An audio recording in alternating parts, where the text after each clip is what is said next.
ஆக்சுவலாக கும்கி திரைப்படத்தை பார்த்தீங்கன்னா எல்லா சாங்குமே வந்து ஒரே ஒரு டியூன் தான் போட்டோம். ஒவ்வொரு சாங் சுச்சுவேஷனுக்கும் ஒவ்வொரு சாங்கும் ஒரு சுச்சுவேஷனோட வருவார். இதே ஸ்டுடியோவில் இதே இடத்துல தான் வந்து ஏர்லி மார்னிங்ஸ் வந்து சிட்டிங் உட்காருவார். இந்த மாதிரி யானை மேலே ஹீரோவும் ஹீரோயினும் 2 பேரும் உட்காந்து பயணிக்கிற மாதிரி ஒரு பாடல் அப்படின்னு சொன்னாங்க. ஃபர்ஸ்ட் அதுக்கு ஒரு பேஸ் ரிதம் ஒன்று செட் பண்ணோம். அந்த ரிதம் செட் பண்ணுறது கொஞ்சம் வந்து டைம் ஆச்சு. இப்போ நீங்கள் சாங்கில் கேட்குற அந்த டக் டக் டக் டக் டக் டக் டக் டக் டக் டக் டக்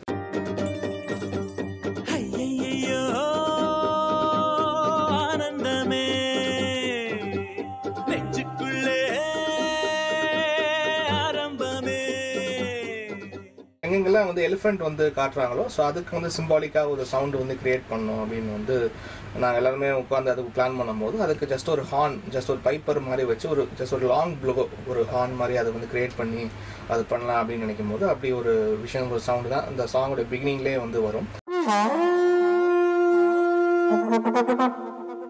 அண்ட் அந்த பாடலில் இருக்கிற வந்து வாய்ஸ் பற்றி நான் குறிப்பிட்டு சொல்லி ஆகணும். மகிழினி மணிமாறன் அப்படின்னு அவங்க வந்து பார்த்தீங்கன்னா வேடந்தாங்களை சேர்ந்தவங்க. அவங்க இதுதான் அவங்களுடைய முதல் பாடல். வெரி ஃபர்ஸ்ட் அவங்களுடைய பல்லவி அந்த வந்து பாடும்போதே நம்ம அந்த கையளவு நெஞ்சத்திலே அந்த ஒரு வரி பாடும்போதே எங்களுக்கு எல்லாருமே ஃபிக்ஸ் ஆகிடுச்சு. ஓகே, இந்த கேரக்டருக்கு இதுதான் வந்து ரொம்ப சரி, அந்த இடத்துக்கு வந்து ரொம்ப சரியான ஒரு குரல் வந்து தேர்வு பண்ணிட்டோம் அப்படின்ட்டு.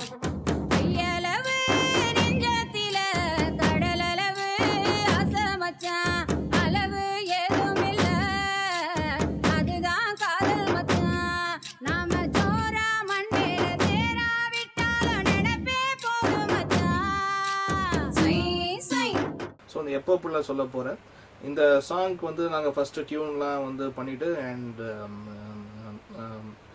ஆர்கஸ்ட்ரேஷன்லாம் பண்ணிவிட்டு அப்புறம் வாய்ஸ்க்கு உட்காந்து பேசும்போது நிறைய வாய்ஸ் நான் வந்து சஜஸ்ட் பண்ணிட்டே இருந்தேன் சார்கிட்ட. அப்புறம் அல்ஃபோன்ஸ் ஜோசப் அப்படின்ற ஒரு singer, is basically music composer. அவர் வந்து நிறைய மலையாள படங்களுக்கு வந்து இசையமைச்சிருக்காரு. அண்ட் ஏற்கனவே விண்ணை தாண்டி ஒரு திரைப்படத்தில் வந்து அரோமலை சாங் பாடின ஒரு சிங்கர். நீ எப்ப புள்ள சொல்ல போற தப்பென்னு செஞ்சே தள்ளி போற. அதாவது வந்து தமிழ் மொழியே வந்து தெரியாதவர்கள் இந்த பாடலை வந்து கேட்டுட்டு அவங்களுக்கு எனக்கு வந்து இதுக்குண்டான அர்த்தம் வந்து தெரியல, பட் எனக்கு இந்த மியூசிக்கோ எனக்கு இந்த டியூனோ எனக்கு வந்து ரொம்ப பிடித்திருக்கு, இதுக்குண்டான அர்த்தம் என்னன்னு வந்து சொல்ல முடியுமா அப்படின்லாம் வந்து ஏகப்பட்ட மெயில்ஸ் வந்து வந்துட்டு இருக்கு. அதுக்கு பார்க்கும்போது ரொம்ப சந்தோஷமா இருக்குது.